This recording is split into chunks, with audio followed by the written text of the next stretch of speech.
नमस्ते दोस्तों। क्या आपको पता है कि जब भी आप स्ट्रेस को इफ़ेक्टिवली हैंडल करते हैं तो आपका ब्रेन फिज़िकली बदल जाता है। आज हम बात करेंगे एक महत्वपूर्ण टॉपिक के बारे में, जो है स्ट्रेस साइकोलॉजी और मेंटल रेजिलियंस यानी मानसिक लचीलापन। आज हम जानेंगे कि स्ट्रेस के पीछे की साइंस क्या है और कुछ रिसर्च जो हमारी मदद करेंगी प्रैक्टिकल स्ट्रेटजीज़ को ट्रांसफ़ॉर्म करने में, जो हमें प्रेशर हैंडल करने का तरीका बताएगी। चाहे आप स्टूडेंट हों, एग्ज़ाम फेस कर रहे हों, प्रोफेशनल हों, वर्क प्लेस डिमांड के साथ डील कर रहे हों, या सिंपली कोई भी हों जो स्ट्रॉन्गर मेंटल रेजिलियंस बिल्ड करना चाहते हैं, तो यह जर्नी आपको साइंस बैक टूल्स देगी स्ट्रेस को ना सिर्फ सर्वाइव करने के लिए बल्कि उससे थ्राइव करने के लिए भी। सबसे पहली बात है कि स्ट्रेस को समझना। मिली है सहारा से, एक 28 साल की मार्केटिंग मैनेजर, जिसे अभी अभी न्यूज़ मिली है कि उसे नेक्स्ट वीक कंपनी के बोर्ड ऑफ डायरेक्टर्स के सामने प्रेजेंटेशन देनी है। उसका दिल तेज़ी से धड़कने लगा, उसकी हथेलियाँ पसीने से भीग गई। उसके माइंड में वर्स्ट केस सिनारियो सामने नज़र आने लगे। यह होता है स्ट्रेस जब एक्शन में आता है। साइकोलॉजिकल पर्सपेक्टिव से देखें तो स्ट्रेस हमारे बॉडी का रिस्पॉन्स है किसी भी डिमांड या चैलेंज के लिए। डॉक्टर हैंस सेली, जो स्ट्रेस रिसर्च के पायनियर थे, उन्होंने इसे जनरल एडॉप्टेशन सिंड्रोम कहा, यानी सामान्य अनुकूलन सिंड्रोम। एक 3 स्टेज प्रोसेस जो हमारे बॉडीज़ में होता है जब हम स्ट्रेस का सामना करते हैं। स्टेज 1 जो है अलार्म रिएक्शन, सारा का इमीडिएट फिजिकल रिस्पॉन्स। उसका सिंपैथेटिक नर्वस सिस्टम एक्टिवेट हो गया, रिलीज़ हो गया एड्रेनलिन और कॉर्टिसोल हार्मोन, जो उसके स्ट्रेस को और बढ़ा देता है। यह सिर्फ साइकोलॉजिकल बेस्ड नहीं है, ये पूरा बायोलॉजिकल भी है जो उस एक्शन को प्रिपेयर करती है। स्टेज 2 है रेजिस्टेंस, जहां सारा का बॉडी प्रेशर के अंडर परफॉर्मेंस मेंटेन करने के लिए अडॉप्ट करता है। यहीं पर रेजिलियंस यानी लचीलापन काम आते हैं।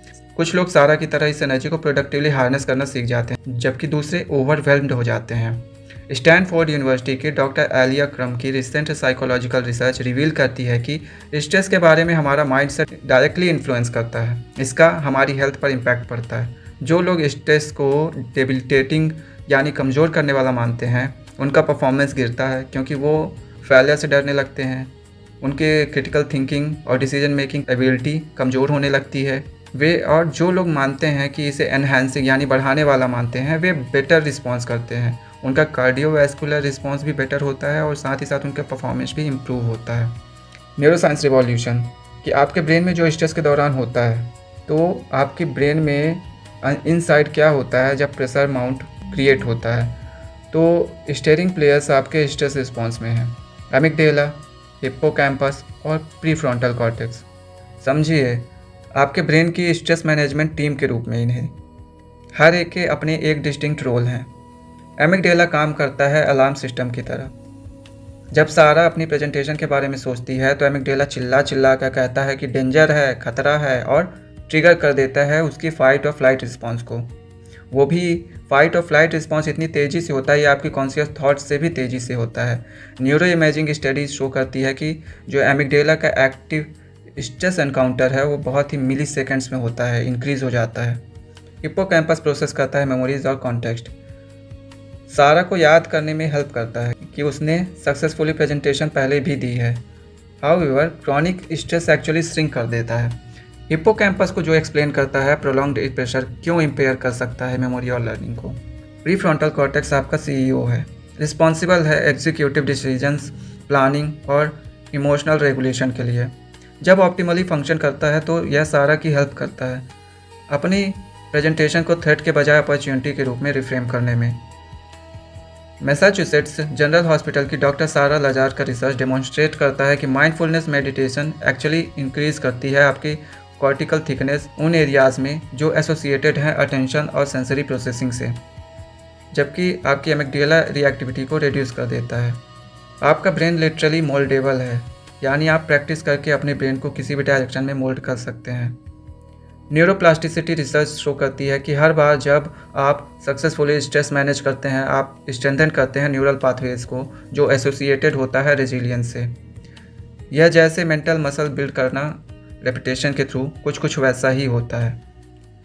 करंट रिसर्च क्या कहती है स्ट्रेस और रेजिलियंस में? एब्सोल्युटली मैं आपको ये बताना चाहूँगा कुछ डिस्कवरीज जो 2023 और 2024 में हुई थी, जो अंडरस्टैंडिंग मेंटल टफनेस को चेंज कर रही है। माउंट सिनाई के डॉक्टर डेनिस चार्नी के रिसेंट वर्क ने आइडेंटिफाई किया है कि स्पेसिफिक जेनेटिक मार्कर्स जो एसोसिएटेड हैं रेजिलियंस के साथ। उनकी टीम ने स्टडी किया इंडिविजुअल्स को जिन्होंने सीवियर ट्रॉमा फेस किया है लेकिन पीटीएसडी डेवलप नहीं किया।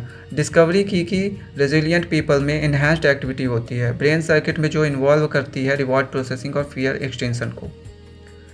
मीनवाइल हार्वर्ड मेडिकल स्कूल का रिसर्च जो पब्लिश हुआ नेचर न्यूरोसाइंस में रिवील करता है कि सोशल कनेक्शन एक्चुअली बफर करते हैं स्ट्रेस को सेलुलर लेवल पर।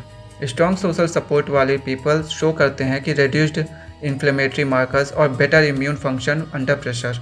यह सिर्फ फीलिंग बेटर नहीं है, यह मेजरेबल बायोलॉजिकल प्रोटेक्शन भी है। शायद मोस्ट एक्साइटिंग है emerging field psychedelic assisted therapy का।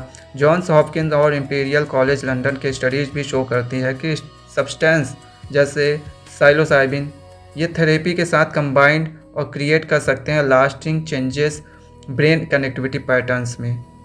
एसेंशियली रीसेट कर देते हैं स्ट्रेस रिस्पॉन्स सिस्टम को ट्रीटमेंट रेजिस्टेंस के केस में। COMT जीन रिसर्च पर्टिकुलरली इंट्रिग्विंग है। साइंटिस्ट ने डिस्कवर किया है कि different variants of this gene वाले पीपल डिफरेंटली प्रोसेस करते हैं स्ट्रेस हार्मोन को। वॉरियर वेरिएंट वाले एक्यूट स्ट्रेस के अंडर बेटर परफॉर्म करते हैं जबकि वॉरियर वेरिएंट स्टेबल इन्वायरमेंट में एक्सेल करते हैं लेकिन प्रेशर के अंडर स्ट्रगल करते हैं। यह एक्सप्लेन करता है कि stress management one size fits all क्यों नहीं है। डॉक्टर रोंडा पैट्रिक का cutting edge research cold exposure theory ये शो करता है कि controlled stress cold water immersion के थ्रू बिल्ड कर सकता है क्रॉस डोमेन रेजिलियंस और साथ ही साथ इम्प्रूव कर देता है हमारा साइकोलॉजिकल स्ट्रेसर हैंडल करने के तरीके को। मेंटल रेजिलियंस बिल्ड करना प्रैक्टिकल एप्लीकेशंस क्या है। अब चलिए ट्रांसफॉर्म करते हैं इस रिसर्च को प्रैक्टिकल इम्प्लीमेंट के तौर पर। पहले तो कॉग्निटिव रिप्रेजल कि यह प्रोसेस है हमारे स्ट्रेसर के बारे में, थिंकिंग को चेंज करने के बारे में। सारा अपनी प्रेजेंटेशन को थ्रेट के रूप में व्यू करने के बजाय इसे चैलेंज के रूप में रिफ्रेम कर सकती है जो उसके ग्रोथ में हेल्प करेगा। डॉक्टर केविन ओक्सनर का रिसर्च शो करता है कि यह सिंपल शिफ्ट एक्टिवेट करता है different brain network reducing stress hormone while maintaining performance energy. आपकी परफॉर्मेंस एनर्जी को मेंटेन करते हुए आपके स्ट्रेस हार्मोन को रिड्यूस कर देता है। दूसरा इम्प्लीमेंट करना है जिसे रिसर्चर्स कहते हैं स्ट्रेस इनॉक्यूलेशन यानी तनाव का टीकाकरण। जैसे वैक्सीन हमें एक्सपोज करती है स्मॉल अमाउंट्स ऑफ पैथोजन्स के लिए इम्यूनिटी बिल्ड करने में, वैसे ही कंट्रोल्ड एक्सपोजर मैनेजेबल है स्ट्रेसर के लिए जो बिल्ड करता है साइकोलॉजिकल रेजिलियंस। सारा प्रैक्टिस कर सकते हैं स्मॉलर ग्रुप के सामने अपने प्रेजेंटेशन को प्रेजेंट करके जिससे उसका स्ट्रेस टॉलरेंस इंक्रीज हो जाएगा। कोहेरेंट ब्रीथिंग पर रिसर्च रिमार्केबल है। स्टडीज़ शो करते हैं कि 5 ब्रीथ्स पर मिनट पर ब्रीथिंग एक्टिवेट करती है पैरासिम्पैथेटिक नर्वस सिस्टम को लिटरली शिफ्ट कर देती है आपके ब्रेन को स्ट्रेस मोड से रिकवरी मोड में कुछ मिनट्स के अंदर। सारा इसे यूज कर सकती है अपनी प्रेजेंटेशन से पहले। फिजिकल एक्सरसाइज डिजर्व करता है special mention. Doctor Wendy Suzuki का रिसर्च डिमॉन्स्ट्रेट करता है कि रेगुलर एरोबिक एक्सरसाइज इंक्रीज करती है आपकी BDNF। BDNF का मतलब ब्रेन डिराइव्ड न्यूरोट्रॉफिक फैक्टर जो एसेंशियली एक्ट करता है फर्टिलाइजर की तरह ब्रेन सेल्स के लिए और पर्टिकुलरली उन एरियाज़ में जो एसोसिएटेड होते हैं स्ट्रेस रेजिलियंस और मेमोरी के साथ। स्लीप ऑप्टिमाइजेशन क्रूशियल है। रिसर्च शो करती है कि इवन एक रात का स्लीप डिप्रीवेशन इंक्रीज कर देता है कॉर्टिसोल लेवल को 37% तक और रिड्यूस कर देता है आपकी इमोशनल रेगुलेशन कैपेसिटी को। सारा को प्रायोरिटाइज करनी होगी कि वो 7 से 9 घंटे क्वालिटी स्लीप ले। अंत में आपको पोस्ट ट्रॉमेटिक ग्रोथ का एक्टिविटी सीख करना है मीनिंग और लर्निंग को डिफ़िकल्ट एक्सपीरियंस से। डॉक्टर रिचर्ड टेडेस्ची का रिसर्च शो करता है कि जो लोग कॉन्शियसली एक्सट्रैक्ट करते हैं लेसन्स स्ट्रेस से वे डेवलप करते हैं ग्रेटर रेजिलियंस फ्यूचर चैलेंजेस के लिए। रेजिलियंस माइंडसेट क्या होना चाहिए? जो चीज़ सेपरेट करती है हाईली रेजिलियंट इंडिविजुअल्स को अदर से वह है स्ट्रेस की एब्सेंस नहीं बल्कि उनके साथ उनका रिलेशनशिप। करेंट रिसर्च आइडेंटिफाई करती है कि सेवरल की कैरेक्टरिस्टिक्स रेजिलियंट माइंडसेट की है। रेजिलियंट पीपल प्रैक्टिस करते हैं बेनिफिट फाइंडिंग, एक्टिवली लुक करना कि पॉजिटिव एस्पेक्ट्स के लिए चैलेंजिंग सिचुएशंस में। रेजिलियंट पीपल प्रैक्टिस करते हैं बेनिफिट फाइंडिंग यानी चैलेंजिंग सिचुएशंस में भी पॉजिटिव एस्पेक्ट को लुक करना या देखना।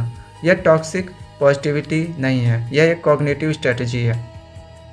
जो बैक्ड है डिकेड्स के रिसर्च से, जो शो करती है कि जो लोग आइडेंटिफाई कर सकते हैं बेनिफिट्स एडवाइजरी में, वे फास्टर रिकवर करते हैं और शो करते हैं लेस साइकोलॉजिकल डिस्ट्रेस। वे भी डिमॉन्स्ट्रेट करते हैं कि कॉग्निटिव फ्लेक्सिबिलिटी यह एबिलिटी है थिंकिंग पैटर्न्स को अडॉप्ट करने की जब सर्कमस्टेंसेस चेंज हों। ब्रेन इमेजिंग स्टडीज शो करती है कि रेजिलिएंट इंडिविजुअल्स में स्ट्रॉन्गर कनेक्शन होते हैं प्री फ्रंटल कॉर्टेक्स और लिम्बिक सिस्टम के बीच, क्योंकि वो अलाउ करता है बेटर इमोशनल रेगुलेशन को। एंटी फ्रेजाइलिटी का कॉन्सेप्ट है जो पॉपुलराइज किया गया है नासिम तालिब द्वारा, लेकिन अब स्टडी होता है साइकोलॉजिकल लैब्स में तो डिस्क्राइब करता है सिस्टम्स को जो स्ट्रॉन्गर अंडर प्रेशर होते हैं। रेजिलिएंट पीपल सिर्फ बाउंस बैक नहीं करते, वे यूज़ करते हैं चैलेंजेस को अपॉर्चुनिटीज़ के रूप में ग्रोथ के लिए। डॉक्टर क्रिस्टिन नैफ का सेल्फ कंपैशन रिसर्च रिवील करता है कि डिफ़िकल्ट टाइम्स के दौरान अपने साथ काइंडनेस से ट्रीट करना एक्टिवेट कर देता है आपकी केयर गिविंग सिस्टम को और रिड्यूस कर देता है स्ट्रेस हार्मोन को। सबसे इम्पॉर्टेंट बात है रेजिलिएंट पीपल मेंटेन करते हैं जिसे साइकोलॉजिस्ट्स कहते हैं रियलिस्टिक ऑप्टिमिज्म। एक्नॉलेज करना करेंट डिफ़िकल्टीज़ को और अपने कॉन्फिडेंस को मेंटेन करना, अपनी एबिलिटी को बढ़ाना और उसके थ्रू ओवरकम करना।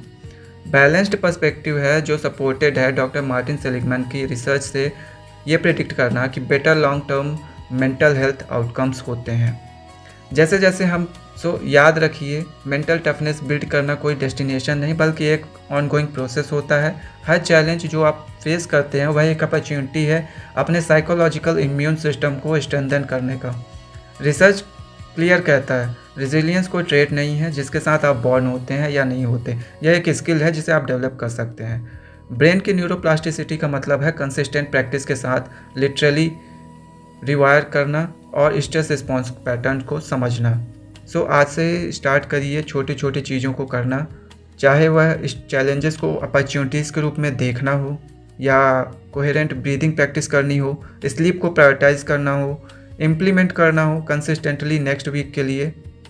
ट्रैक करते रहिए अपने परफॉर्मेंस को और इस साइंस बैक्ड स्ट्रेटजीज़ को अप्लाई करिए। इन सारी स्ट्रेटजीज़ को सारा ने भी फॉलो किया जिसके वजह से उसने ना सिर्फ सक्सेसफुल प्रेजेंटेशन डिलीवर किया बल्कि ग्रेटर कॉन्फिडेंस के साथ में फ्यूचर चैलेंजेस के लिए भी तैयार हो गई। ब्रेन लिटरली चेंज हुआ उस प्रोसेस के through, building stronger resilience pathways. Stress research का फ्यूचर इनक्रेडिबल प्रॉमिसिंग है। साइंटिस्ट डेवलप कर रहे हैं personalized stress management approaches genetic profiles के बेस्ड पर और क्रिएट कर रहे हैं virtual reality system stress inoculation training के लिए।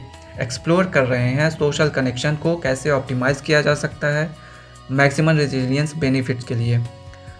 आपकी जर्नी अनब्रेकेबल मेंटल रेजिलियंस की तरफ आज से शुरू हो जानी चाहिए। साइंटिफिक नॉलेज के साथ आप सिर्फ स्ट्रेस को सर्वाइव नहीं कर रहे, आप इसे यूज कर रहे हैं एक कैटलिस्ट के रूप में अपने स्ट्रॉन्गेस्ट वर्जन के लिए। रिसर्च शो करती है कि यह पॉसिबल है और अब आपके पास टूल्स हैं इसे रियलिटी बनाने में जो हेल्प करती है। एक्सप्लोरेशन में मेरे साथ ज्वाइन करिए और ध्यान रखिए कि हर एक्सपर्ट कभी बिगनर था और हर रेजिलिएंट पर्सन कभी ओवरवेल्म्ड था। आपका ट्रांसफॉर्मेशन स्टार्ट होता है आज से। I hope you like it और प्रैक्टिस करते रहिए और ट्रांसफॉर्म होते रहिए। Thank you very much. Till then bye bye.